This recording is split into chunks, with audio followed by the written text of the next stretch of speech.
LP 2024 में algebra से यह क्वेश्चन आपका पूछा गया है। ध्यान से देखिएगा किस तरीके से इसको हम लोग सोल्व करेंगे, वह भी मात्र कुछ ही सेकंड में। हमें क्या बताना है, हमें यह बताना है कि नीचे दिए गए व्यंजक को पूर्ण वर्ग के रूप में व्यक्त कीजिए, यानी इसको पूर्ण वर्ग के रूप में व्यक्त करना है। और सभी ऑप्शन को देखिए, सभी ऑप्शन में जो है वह पूर्ण वर्ग के रूप में उसको व्यक्त किया गया है, लेकिन किस ऑप्शन को सोल्व करने पर वैल्यू इसके बराबर आएगा वही ऑप्शन हमारा आंसर होगा। करना क्या होता है ऐसे क्वेश्चन को, पिछले सेट में भी आप सोल्व किए थे। ए बी सी का वैल्यू खुद से आपको मानना है और वह वैल्यू हम क्या लेंगे, एक, यानी ए का भी वैल्यू एक, बी का भी वैल्यू एक और सी का भी वैल्यू एक। अब देखिए, जहां ए है वहां एक, जहां बी है वहां भी एक, जहां सी है वहां भी एक, यानी सब जगह ए गुने बी तो एक गुने एक एक रहेगा। अब आइए कैलकुलेट करिए, यह हमारा क्या है, एक, तो एक का स्क्वायर एक होगा। तो देखिए एक और नौ 10, 10 और एक 11, 11 में से 6 माइनस करेंगे 5 होगा, 5 प्लस 6 11, 11 में से 2 माइनस करेंगे 9, यानी यहाँ वैल्यू क्या आ गया आपका 9 आ गया। अब ढूंढिए कि कौन सी ऑप्शन का मान आपका 9 है। देखिएगा यहाँ पे एक में से 3 माइनस करेंगे -2 और -1 -3, -3 का स्क्वायर क्या हो जाएगा, यहाँ पे वैल्यू आपका 9 आ रहा है। यहाँ देखिए 1 और 3 4, 4 और 1 5, 5 का स्क्वायर 25, यह वैल्यू आपका 25 दे रहा है। इधर देखिए एक में से 3 माइनस करेंगे -2 में 1 जोड़ेंगे, -2 में 1 जोड़िएगा तो क्या आ जाएगा आपका -1, -1 का स्क्वायर +1, यह भी आपका 9 नहीं आया। इधर देख लीजिए 1 1 -3 -2 -2 -2 -4 का स्क्वायर प्लस का 16, यानी 9 किस ऑप्शन को सोल्व करने पे आया, विकल्प 1 हो। तो अगर आप इसी तरीके से क्वेश्चंस को सोल्व करना चाहते हैं तो बने रहिएगा क्लास के अंत तक।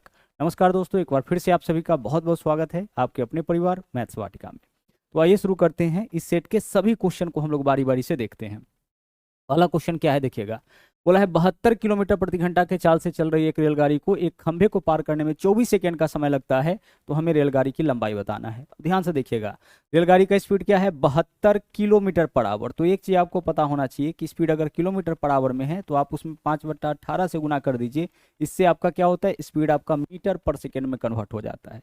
स्पीड को बदलने का यह आपका तरीका है, यूनिट बदलने का तरीका। अगर किलोमीटर पर आवर में है 5/18 से गुना करिएगा, मीटर पर सेकंड में कन्वर्ट हो जाएगा। और अगर मीटर पर सेकंड में 18/5 से गुना करिएगा तो किलोमीटर पर आवर में।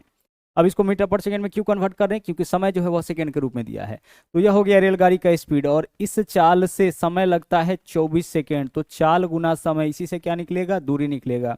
और जो दूरी है वह क्या है, रेलगाड़ी का लंबाई है, क्योंकि 24 सेकेंड में रेलगाड़ी जो है वो क्या है, खंभे को पार किया है। और खंभे को पार करने का मतलब है रेलगाड़ी अपनी लंबाई इतनी दूरी तय की है। किसी व्यक्ति को पार किया, इसका मतलब रेलगाड़ी खुद की लंबाई इतनी दूरी तय की है। यहाँ से देख लीजिए सेकेंड से सेकेंड कैंसिल हो जाएगा, 18 चौके 72, 5 चौके 20, 24 गुने 20 कितना हो जाएगा आपका, 24 गुने 20 548, या सॉरी 480। यहाँ पे मीटर आपके क्वेश्चन का आंसर हो जाएगा, होगा ना, 5 चौके 20, 24 दूना 48, 480 मीटर। दूसरा क्वेश्चन हम लोग देख लिए, नंबर 3 पे आइए। बोला है पी और क्यू का वेतन 2000 मिला करके पी अपने वेतन का 95% खर्च करता है। आप बताइए, पी 95% खर्च कर दिया, पी का वेतन हम पी मान लिए, 95% खर्च कर दिया, तो पी बचाता कितना है, 5%। आगे देखिए, क्यू अपने वेतन का 85%, अच्छा क्यू अपने वेतन का 85% खर्च करता है तो बचाता कितना होगा, 15%।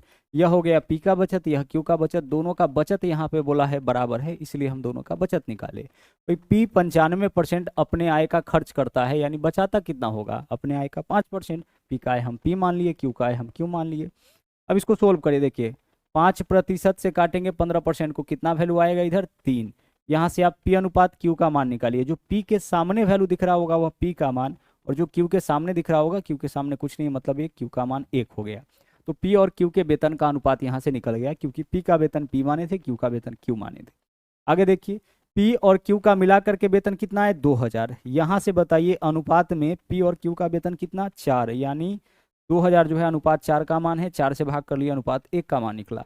हमें क्या बताना है, अब उनका बचत समान, पी का वेतन क्या होगा, पी का वेतन यानी अनुपात 3 का मान क्या होगा, तो 3 से हम क्या कर लेंगे, गुना कर लेंगे। जिसका मान दिया है उससे भाग, जिसका मान पूछा है उससे गुना। 4 से काटेंगे, कितना बार में कटेगा, 500, 500 गुने 3 1500। आपके क्वेश्चन का यह आपका क्या होगा, सही आंसर हो जाएगा, यानी कि विकल्प सी आपका राइट आंसर यहाँ पे बन रहा है। आगे बढ़िए, आगे देखिए क्या है क्वेश्चन। बोला है कि अरुणा ने जयश्री से 9000 की धनराशि 10% वार्षिक चक्रवृद्धि ब्याज के दर पर ऋण लिया, जो वार्षिक रूप से संयोजित होता है। सभी बकाया चुकाने के लिए अरुणा द्वारा 2 वर्ष के बाद कितना भुगतान किया जाएगा, 2 साल के बाद। यहाँ गौर से समझिएगा, 10% का मतलब 1 साल में राशि 110 हो जाएगा, कितना से, 100 रुपया से।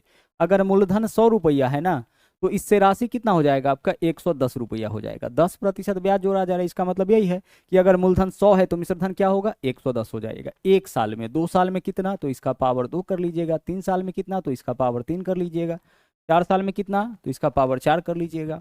अब 0 से 0 काटिए, 11 का स्क्वायर 121 और 10 का स्क्वायर 100, यानी कि अगर मूलधन 100 रुपया है तो 2 साल में मिश्रधन हो जाएगा 121 रुपये। क्वेश्चन में देखिए क्या दिया है, 9000 की धनराशि, यानी कि 9000 हमारा मूलधन है। तो मूलधन यहाँ पे 9000, यहाँ देखिए यूनिट वाइज मूलधन हमारा कितना है 100, यानी कि 9100 यूनिट का मान है। हमें बताना है कुल धनराशि ज्ञात कीजिए, यानी मिश्रधन ज्ञात कीजिए। कहने का मतलब 121 यूनिट का मान क्या होगा, 121 से गुना, 00 से 00 कैंसिल हो गया, 1 0 है तो 1 0 देंगे, 9 से गुना करिए, 9 एकम 9, 12 नमा 108, यानी 10,890, यही क्या होगा, यही आपका मिश्रधन हो जाएगा। अगर ब्याज निकालना होता तो देखिए यह मूलधन है, यह आपका मिश्रधन है, ब्याज कितना होता है इसमें 21, तो अगर ब्याज निकालना होता चक्रवृद्धि ब्याज तो हम 21 यूनिट का मान निकालते। क्या करना है फिर से समझिए, रेट आपका 10% था, यानी मूलधन अगर 100 रुपया है तो मिश्रधन, ऊपर में क्या लिखे हैं हम मिश्रधन लिखे हैं और नीचे में क्या लिखे हैं मूलधन लिखे हैं, ठीक है। 1 साल में, 2 साल में तो पावर 2, 2 साल में अगर मूलधन 100 है तो मिश्रधन कितना हो जाएगा 121। अगर मूलधन दिया है इसका मतलब 100 यूनिट का मान दिया है, अगर मिश्रधन देता है इसका मतलब 121 यूनिट का मान देता है। तो जिसका मान देगा उससे भाग कर लेना है, जिसका मान पूछेगा उससे गुना कर लेना है, बस। आगे बढ़िए, अगला है 9 संतरे और 8 केले का कीमत 276 रुपये। तो हम एक संतरा का कीमत 100 रुपया मानते हैं, तो 9 संतरा का कीमत 9 100 रुपया हो जाएगा, और प्लस 8 केला, एक केला का कीमत वाई रुपया, तो 8 केला का कीमत 8 वाई रुपया मान लिए, और इसका वैल्यू कितना है आपका 276 दे रखा है, ठीक है। ये आपका लीनियर इक्वेशन का क्वेश्चन। आगे बोला है संतरा का मूल्य 10% कम हो जाता है। देखिए संतरा का मूल्य पहले x था, अब यह 10% कम हो जाता है, यानी कि इसका 90%, इतना संतरा का अब कीमत हो गया। पहले संतरा का जितना भी कीमत था उसमें 10% की कमी हो गई, यानी संतरा का जो भी कीमत था पहले वाले कीमत के 90% के बराबर अब उसका कीमत हो गया। अब बोला है और केले का मूल्य वही रहता है, यानी केले का मूल्य चेंज नहीं हुआ है। तब 5 संतरा और 10 केला, यानी इस तरीके से कितना संतरा 5, एक संतरा का यह कीमत हो गया, अब 5 संतरा का कीमत इतना, और प्लस कितना केला है 10 केला है, तो एक केला का कीमत y, तो 10 केला का कीमत क्या हो जाएगा 10y, और इसका वैल्यू क्या है आपका 210 है। एक बार इसको सोल्व करिए, देखिए एक तो यह हमारा इक्वेशन है, दूसरा हम लोग सोल्व करने के लिए जा रहे हैं। देखिए 0 से 0 कैंसिल, 9 पंचे 45 में 10 से गुना करेंगे तो 4.5 गुना x होगा, यही तो होगा। देखिए 9 पंचे 45 में 10 से गुना करिएगा, 4.5 में x से गुना 4.5x, और प्लस इधर क्या होगा 10y, और बराबर इधर वैल्यू है आपका 210। ऐसा करते हैं, यह हमारा हो गया समीकरण नंबर 2, यह हमारा समीकरण 1 था। हम क्या करते हैं समीकरण 2 में हम गुना कर लेते हैं 2 से गुना करेंगे सब पूर्णांक में आ जाएगा, तो 4.5 का 2 गुना कितना हो जाएगा 9, तो 9x हो गया, प्लस 10 का 2 गुना क्या हो जाएगा 20, तो 20y हो गया, और बराबर इधर जो वैल्यू है 210, इसका भी 2 गुना होगा तो कितना हो जाएगा 420। किसी भी समीकरण के LHS और RHS में समान अंक से गुना करने पर उसके मान में कोई अंतर नहीं आता है, तो प्रत्येक में हम 2 से गुना कर दिए। प्रत्येक में 2 से गुना करने पर क्या होगा, x का जो कोफिशिएंट यहाँ है यहाँ भी, यानी पहले इक्वेशन में जो कोफिशिएंट है दूसरे में भी वही कोफिशिएंट आपका हो जाएगा, 9 9 हो जाएगा। आगे देख लीजिए, तो 2 गुना किए, यह भी 2 गुना, यह भी आपका 2 गुना हो जाएगा। अब हम क्या करेंगे, जो बाद वाला समीकरण है उसको इसमें से घटा लेंगे, यानी इस समीकरण में से इसको घटाते हैं, तो जिसको घटाते हैं उसका चिन्ह बदलता है, माइनस माइनस माइनस, घटाइए 9x यहाँ भी 9x यहाँ भी कट गया, 20 में से 8 घटाएंगे कितना हो जाएगा 12, तो 12y का वैल्यू यहाँ पे देखिए 10 में से 6 माइनस करेंगे 4, 11 में से 7 माइनस करेंगे 4, 3 में से 2 माइनस करेंगे 1, 12y का वैल्यू 144, y का मान 144 को काटेंगे 12 से 12, y का मान 12 आ गया। अब y का मान 12 आया है, इसका मतलब है y क्या माने थे, एक केला का कीमत, तो एक केला का कीमत 12 रुपए। अब एक संतरा का कीमत निकालिए, ऐसा करिए y का वैल्यू कहीं भी रख लेते हैं हम किसी भी इक्वेशन में, तो इसी इक्वेशन में y का मान रख लेते हैं। अगर इसमें हम y का मान रखते हैं तो गौर से देखिएगा क्या होगा, यहाँ पे यहाँ आपका 9x का 9x रह जाएगा, और प्लस 20y, y का जगह 12, तो 12 दूना 24, 240 हो जाएगा, और बराबर इधर वैल्यू कितना हो जाएगा आपका 420 हो जाएगा। यहाँ से आपका 9x का वैल्यू कितना आएगा, घटाइए 240 इधर आके 420 में से घटेगा, 10 में से 0 माइनस करेंगे, 0 में से 0 0 हो जाएगा, 12 में से 4 माइनस करेंगे 8 हो जाएगा, और 3 में से 2 माइनस करेंगे 1, 180, 9 दूना 18, 20, x का वैल्यू 20 आ गया, यानी एक केला का कीमत 20 रुपया। एक केला का कीमत 20 रुपया और एक संतरा का कीमत 12 रुपया। हमें क्या बताना है, 3 संतरा, तो एक संतरा का कीमत 20 रुपया, तो 3 संतरा का कीमत 3 गुना 20 यानी 60 रुपया हो जाएगा, और 4 केला, एक केला का कीमत 12 रुपया, तो 4 केला का कीमत 12 चौके 48 रुपये, जोड़ लीजिए इसको, 108 रुपये आपके क्वेश्चन का आंसर हो जाएगा। थोड़ा कैलकुलेटिव ही आपका क्वेश्चन था, आंसर क्या हो जाएगा 108। आगे बढ़िए, आगे देखिए क्या बोला है। एक बंद घनाभाकार बक्से की लंबाई चौड़ाई ऊंचाई क्रमशः 2.5 मीटर, 2 मीटर और 90 सेंटीमीटर है। यदि कैनवास की लागत यानी चारों तरफ से ढकने का लागत 70 रुपया प्रति वर्ग मीटर स्क्वायर है तो इस बक्से को पूरी तरह से ढकने के लिए आवश्यक कैनवास की लागत बताइए। हम क्या करेंगे, बक्सा है उसको चारों तरफ से ढकना है, यानी बक्सा का जो कुल पृष्ठीय क्षेत्रफल है उसको हमें ढकना है। अब इसका लागत क्या है 70 रुपया प्रति वर्ग मीटर, तो हम क्या करेंगे पहले उसका कुल पृष्ठीय क्षेत्रफल निकालेंगे, उसमें 70 से गुना कर देंगे। यूनिट देख लीजिए, देखिए यहाँ मीटर स्क्वायर है, मीटर है, मीटर है, जो सेंटीमीटर में है उसको भी मीटर में कन्वर्ट करिए। तो हमारे पास जो लंबाई है वह आपका क्या है 2.5 मीटर है, इसको छोड़ दीजिए मीटर के रूप में है तो वैसे ही। चौड़ाई कितना है 2 मीटर है। ऊंचाई कितना है आपका 90 सेंटीमीटर, तो 90 सेंटीमीटर को मीटर में बदलना है, सेंटीमीटर से मीटर में जाने के लिए 100 से भाग, 0 से 0 कैंसिल, 0.9 मीटर हम लिख सकते हैं। इतना सेंटीमीटर है, इसको हम क्या लिख सकते हैं 0.9 मीटर। यह दरअसल क्या था 90 सेंटीमीटर था, तो 90 सेंटीमीटर को मीटर में बदलने के लिए 100 से भाग कर लिए। हमारे पास लंबाई भी है, चौड़ाई भी है, ऊंचाई भी है। कुल पृष्ठीय क्षेत्रफल क्या होता है घन आपका 2 इंटू लंबाई गुना चौड़ाई, तो लंबाई गुना चौड़ाई करिए, 2.5 में 2 से गुना करिएगा 5 हो जाएगा, 2.5 गुना 2 प्लस एल बी हो गया, फिर बी एच 9 दूना 18 1.8 हो जाएगा, और प्लस एल एच इसमें इससे गुना करिए 25 नमा 225, इसमें भी पॉइंट इसमें भी पॉइंट, तो 2 अंक के बाद दशमलव यानी कि 2.25। क्या किए हैं दरअसल हम यहाँ पे बक्सा का कुल पृष्ठीय क्षेत्रफल क्या होता है 2 into L B plus B H plus L H, क्योंकि बक्सा जो है वह घनाभ के आकार का होता है और घनाभ का कुल पृष्ठीय क्षेत्रफल हमें निकालना होगा, क्योंकि बक्से को पूरी तरह से ढकना है, यानी पूरे बक्से को ढकना है, मतलब कुल पृष्ठीय क्षेत्रफल को ढकना है। अब इसी का जो वैल्यू आएगा ना उसमें कितना से गुना कर देंगे हम 70 से गुना कर देंगे, क्योंकि जितना क्षेत्रफल होगा उसका 70 गुना कीमत यहाँ पे लगना है। अब क्षेत्रफल निकालिए, यहाँ से जोड़िए वैल्यू को, क्या वैल्यू आता है देखिए 5, सबसे पहले तो यह 5 हमारा रहेगा, ठीक है। उसके बाद 2 और 8 10, 0 हासिल 1 हो गया, 2 1 3 और 5, 3 और 5 8 और 1 कितना हो जाएगा 9। जब सभी वैल्यू को जोड़िएगा तो देखिए यहाँ देखिए 5 पॉइंट के 2 अंक के बाद 5, यहाँ पे कुछ नहीं मतलब 0 होगा, तो 5 में 0 जोड़ेंगे 5, पॉइंट के एक स्थान बाद देखिए 2 8 10, 10 का 0 हासिल 1, अब 2 1 3 और 5 8 और 1 9, 9.5 हो गया, और इसमें हम गुना करेंगे कितना 70 गुना कितना है आपका, इसको हम कर लेंगे यहाँ पे 9.05 आया। अब इसको 2 गुना करना है, तो 2 गुना कर लीजिए। जब आप इसको 2 गुना करिएगा तो 5 दूना 10, 0 हासिल 1, 0 में 2 से गुना करेंगे 2 हासिल वाला 1 रह जाएगा, और 9 दूना 18, 18.1 आया।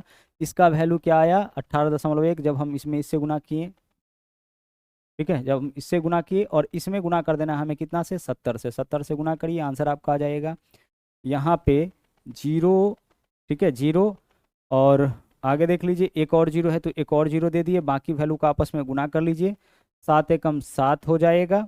आगे देख लीजिए 18 सते 126 हो जाएगा, यानी कि 1267, 2 अंक के बाद दशमलव, तो यहाँ भी दशमलव 1267 रुपये आपके क्वेश्चन का आंसर होगा।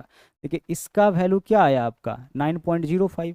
अब 9.05 में 2 से गुना करिएगा तो 18.10 आएगा, और इसमें फिर 70 से गुना करिएगा 1267, विकल्प डी यहाँ पे आपका सही आंसर होगा।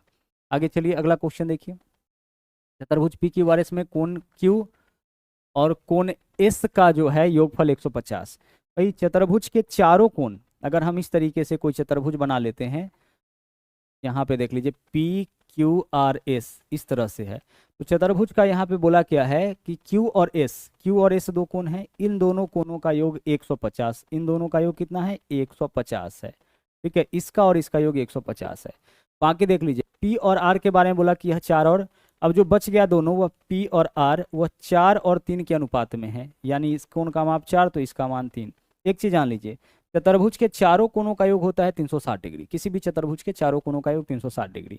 तो अगर यह वाला मिलाकर के 150 है, इसका मतलब कि पी और आर यह दोनों मिलाकर के कितना हो जाएगा, यह दोनों मिलाकर के आपका हो जाएगा 360 में से 150 माइनस करिए 210 हो जाएगा, 210 होगा, 210 में 150 जोड़िएगा 360 हो जाएगा। चतुर्भुज के चारों कोणों का योग 360 होता है, तो अगर यह दोनों 150 है तो बाकी दोनों का योग 210 होगा, जबकि यहाँ देखिए बाकी दोनों 4:3 के अनुपात में है, जबकि इन दोनों का योग 210, जबकि अनुपात में इनका योग 3 से भाग करेंगे अनुपात 1 का मान निकलेगा, हमें एंगल आर का मान बताना है, यानी अनुपात 3 का मान, तो 3 से हम गुना कर लेंगे, 3 7 21 70, और 70 7 21 210 डिग्री आपके क्वेश्चन का सही आंसर होगा। एंगल आर का मान पूछा है, पी और आर का अनुपात दिया है ना, पी का पूछता तो अनुपात 4 का मान, तो इस फिगर को बनाने का जरूरत ही नहीं था, हमें क्या पता है चतुर्भुज के चारों कोणों का योग 360 होता है। दो कोण का योग आपका 150 दिया है, यानी बचे दो कोण का माप क्या होगा, 210 होगा, और वह दोनों का अनुपात 4:3 है, यानी 4:3 में जो वैल्यू है उसका योग 210 है। अनुपात में इसका योग क्या होगा, 4 और 3। यहाँ पे कुछ गड़बड़ हो गया क्या, अनुपात में इसका योग क्या होगा, 4 और 3 7, वास्तव में कितना है 210। तो 210 अनुपात 7 का मान है, हमें क्या बताना है, एंगल आर का मान, यानी कि 3 से गुना। तो 7 तिया 21, यहाँ 30 हो जाएगा, 30 गुना 3 यानी कि 90 डिग्री आपके क्वेश्चन का आंसर होगा। ठीक है, इसका योग 4 3 7 होगा ना, जबकि वास्तव में कितना है 10। आगे चलिए, यहाँ देखिए 450, 1500 और 1650 का एचसीएफ। एचसीएफ क्या होगा, वह बड़ा से बड़ा संख्या जो दिए गए सभी संख्या को काटे। तो सभी को काटने वाला देखिए इसमें सबसे बड़ा ऑप्शन कौन है, 200। क्या 200 सबको काटेगा, नहीं काटेगा। चलिए 200 देखिए, 200 तिया 600 हो जाएगा, 200 दूना 400 के बाद सीधे 600 नहीं काटेगा, इसको हटा दीजिए। क्या 150 सबको काटेगा, देखिए 15 तिया 45 काट देगा, 15 गुने 10 1500 काट देगा, 15 इसको भी काटेगा, 0 से 0 कैंसिल, 15 कम 15 काट देगा, विकल्प सी हमारा आंसर है। एचसीएफ जब भी निकालना होगा वाई ऑप्शन कैसे निकालेंगे, सबसे पहले हम सबसे बड़े ऑप्शन से शुरुआत करेंगे, क्योंकि एचसीएफ वह बड़ा से बड़ा संख्या होता है जो दिए गए सभी संख्या को काटता है। तो सबसे बड़ा ऑप्शन 200 है, 200 अगर सबको काट दिया तब तो यही एचसीएफ होगा, लेकिन 200 सबको नहीं काट रहा है, छोड़ दिए इसको, इससे चेक किए यह सबको काट रहा है, यही हमारा आंसर हो जाएगा। आगे बढ़िए, 50 से छोटी सभी अभाज्य संख्याओं की कुल संख्या 50, 50 से छोटी कुल कितना अभाज्य संख्या है 15, 100 तक में कुल कितना अभाज्य संख्या है 25, 50 और 100 के बीच में कितना अभाज्य संख्या हो जाएगा 10। इस तरीके से आपको ध्यान रखना होता है। आगे बढ़िए, देखिए नीचे दिए गए व्यंजक का मान बताना है। आपको पता है बोर्ड मास के अनुसार पहले भाग होगा फिर प्लस होगा, तो 18 में 3 से भाग करेंगे 6, 6 12 18, विकल्प ए आपके क्वेश्चन का सही आंसर हो जाएगा। आगे बढ़िए, समीर के पास 6 सेंटीमीटर व्यास वाली एक ठोस धातु की गेंद है। ठीक है, 6 सेंटीमीटर गोलाकार क्या है, धातु का एक गेंद है। इसे पिघलाता है और पदार्थ का उपयोग करके एक ठोस बेलन बनाता है, यानी गोला को पिघला के बेलन बनाया गया, इसका मतलब गोला का आयतन बेलन का आयतन बराबर होगा। हम गोला का आयतन निकाल लेते हैं। गोला का आयतन क्या होता है, 4/3 पाई आर क्यूब। तो आर का वैल्यू क्या होगा, देखिए व्यास है 6 सेंटीमीटर ना, तो त्रिज्या 3 सेंटीमीटर होगा, तो 3 का क्यूब कितना, 3 का क्यूब 27 हो जाएगा। देखिए 4/3 पाई आर क्यूब कर लिए भाई, 6 सेंटीमीटर क्या है आपका व्यास, तो व्यास का आधा त्रिज्या, 6 का आधा 3, 3 का क्यूब कितना 27, 4/3 पाई आर क्यूब गोले का आयतन। आगे अब बेलन बनाया गया है, तो बेलन का आयतन क्या होता है पाई आर स्क्वायर। अच्छा, इसका और व्यास और इसका व्यास, बेलन बनाने के लिए बेलन का व्यास गेंद के व्यास के बराबर है, यानी बेलन का व्यास भी 6 होगा तो बेलन का त्रिज्या भी 3 होगा, तो त्रिज्या 3 है तो बेलन का आयतन पाई आर स्क्वायर, तो 3 का स्क्वायर यानी कितना हो जाएगा, यहाँ पे 9 हो जाएगा, और इंटू एच इसका हमें निकालना है। ठीक है, चलिए बेलन का आयतन बराबर गोला का आयतन, दोनों का त्रिज्या आपका इक्वल है, ऊंचाई हमें बताना है। पाई से पाई को हटा दीजिए, कट गया। यहाँ से देख लीजिए 9 से काटेंगे, 9 तिया 27, 3 से 3 चला गया, इधर क्या बचा 4, और इधर क्या है एच, एच का वैल्यू क्या होगा 4। एच क्या माने थे, बेलन का ऊंचाई, बेलन का ऊंचाई 4 सेंटीमीटर आपका आंसर। आगे देखिए, 80 किलोमीटर की दूरी 20 किलोमीटर प्रति घंटा के चाल से, आप बताइए कि 80 किलोमीटर की दूरी 20 किलोमीटर प्रति घंटा के चाल से कितना समय लगेगा, 4 घंटा। सीधी सीधी बात है, देख के बता सकते हैं। और 30 किलोमीटर की दूरी 30 किलोमीटर प्रति घंटा के चाल से क्या समय लगेगा, 30/30, इतना दूरी यही चाल है, 1 घंटा लगेगा। हमें क्या बताना है, कार का औसत चाल। कुल दूरी कितना हो गया, पहला दफा 80 और फिर 30, 80 और 30 110 किलोमीटर की दूरी तय करता है कितना घंटा में, पहले 4 और फिर 1 5 घंटा में। तो कुल दूरी बट्टा कुल समय, यही आपका क्या हो जाएगा, औसत चाल हो जाएगा। आंसर हमारा हो गया 22 घंटा। ठीक है, 22 किलोमीटर प्रति घंटा। कुल दूरी कितना तय करता है, 80 और 30 110, तो कुल दूरी 110 हो गया। और कुल समय कितना लगता है, 80 किलोमीटर की दूरी 20 के चाल से तो 4 घंटा, और 30 की दूरी 30 के चाल से तो 1 घंटा, 5 घंटा।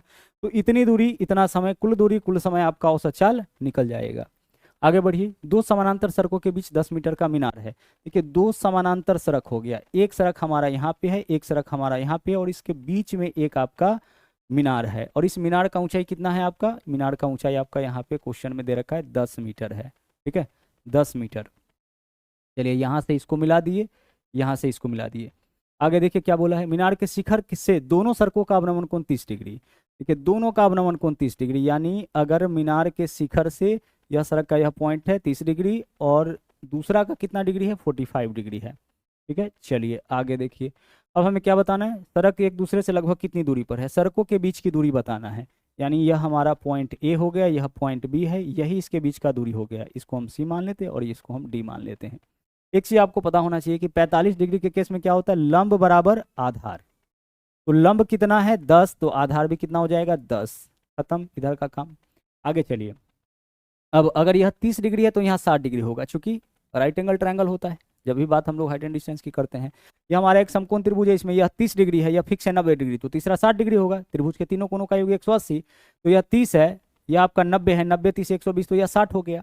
अब 30 डिग्री के सामने का भुजा अगर 10 मीटर है तो 60 डिग्री के सामने का भुजा 10 गुना √3 मीटर होगा, यानी क्या होगा 10 √3 मीटर। कितना हो जाएगा 10 √3।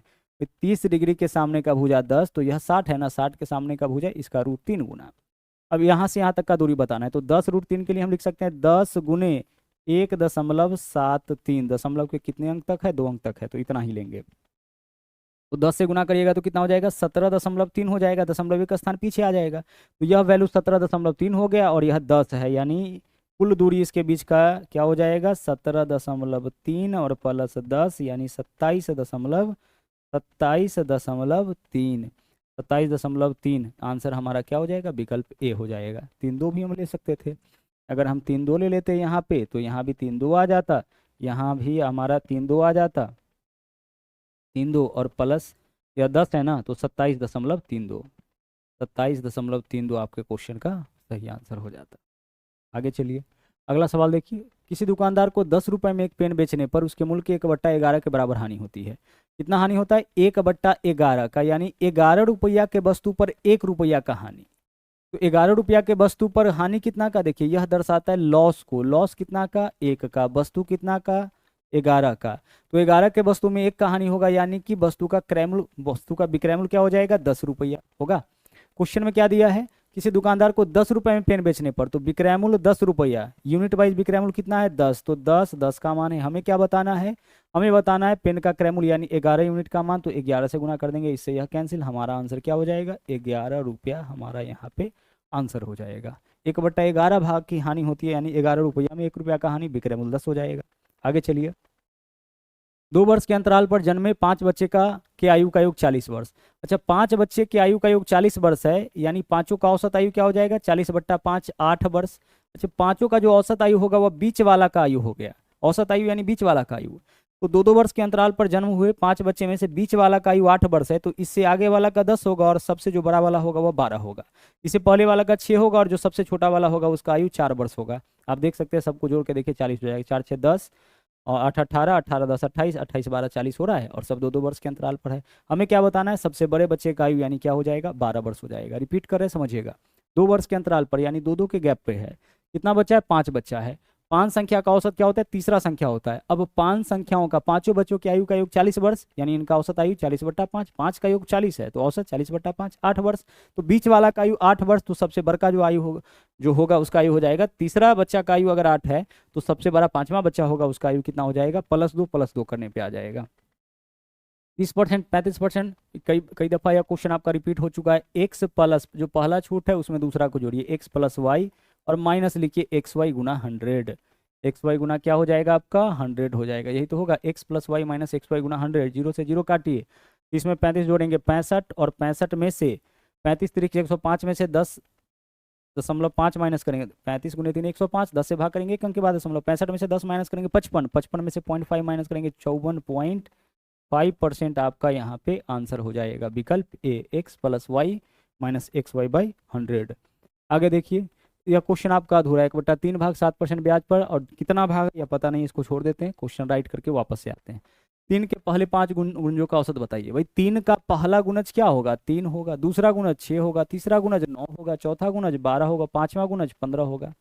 हमें क्या बताना है इसका औसत, लगातार आने वाले संख्या का औसत मिडिल टर्म होता है, तो आंसर हमारा क्या हो जाएगा, आंसर हमारा यहाँ पे 9 हो जाएगा। लगातार आने वाला संख्या का औसत मिडिल टर्म, 3 के पहले 5 गुणज, तो 3 का पहला गुणज 3, दूसरा गुणज 6, तीसरा 9, चौथा 12, पांचवा 15 हो जाएगा। हमें क्या बताना है इसका औसत मिडिल टर्म होगा। आप चाहे तो फर्स्ट प्लस लास्ट बाई 2 भी कर सकते हैं, 15 3 18/2 कितना आ जाता है 9।